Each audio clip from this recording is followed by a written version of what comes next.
অসমে নীৰৱে থাকিব নোৱাৰে।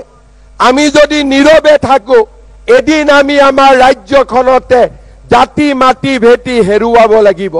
সেই দিনটো বহুত দিন নহয়। আজি যদি অসমীয়া নীৰৱে থাকে মাত্ৰ 10টা বছৰৰ ভিতৰত আজি স্বাধীনতা দিৱসৰ পবিত্ৰ পতাকাৰ তলত থিয় হৈ অসমৰ মুখ্যমন্ত্ৰী হিচাপে মই ভৱিষ্যতবাণী কৰিছো, অসমীয়া যুৱ শক্তি যদি নীৰৱে থাকে আৰু অসমীয়াই যদি সদায় কম্প্ৰমাইজ কৰিবলৈ আগ্ৰহী হৈ থাকে মাত্ৰ 10টা বছৰৰ ভিতৰত আমি জাতি মাটি ভেটি হেৰুৱাই পেলাম। 15টা বছৰৰ ভিতৰত ৰাজ্যৰ মন্ত্ৰীসভাৰ 80% মন্ত্ৰী তেওঁলোক হ'ব আৰু 2টা দশকৰ পিছত এই স্বাধীনতা দিৱসৰ পতাকাও এজন অচিনাকি মুখ্যমন্ত্ৰীয়ে উৰুৱাব। এয়া হৈছে অসমৰ ভৱিষ্যত। সেই সংগ্ৰাম আমাৰ সংকল্পৰ সংগ্ৰাম।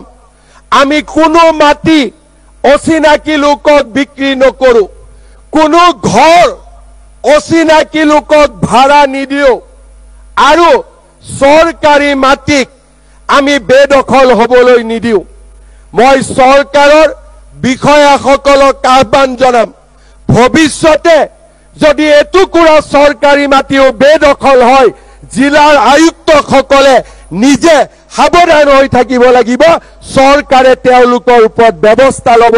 মই আজিৰ স্বাধীনতা দিৱসৰ পতাকাৰ তলত থিয় হৈ অসমৰ ব্যুৰক্ৰেচিক আহ্বান জনাম, কম্প্ৰমাইজ আমি মানি নলওঁ।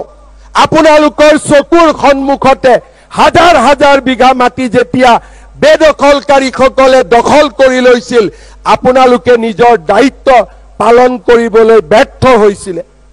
আজি মই অসমৰ প্ৰতিজন কৰ্মচাৰীক আহ্বান জনাম, কাৰ্যালয়টো কম্প্ৰমাইজ নকৰিব। সুযোগ সুবিধা আমাৰ বাবে, সুযোগ সুবিধা অচিনাকি লোকৰ বাবে নহয়।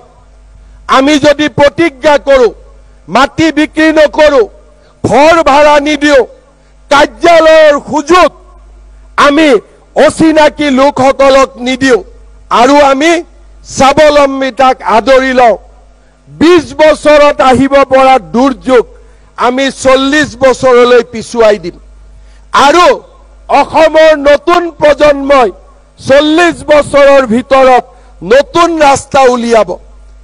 আমাৰ প্ৰজন্ম নোহোৱা হ'ব, কিন্তু আমাৰ প্ৰজন্মৰ সাহসেৰে সাহসী হৈ অসমৰ নতুন প্ৰজন্মই নতুন ৰাস্তা উলিয়াব।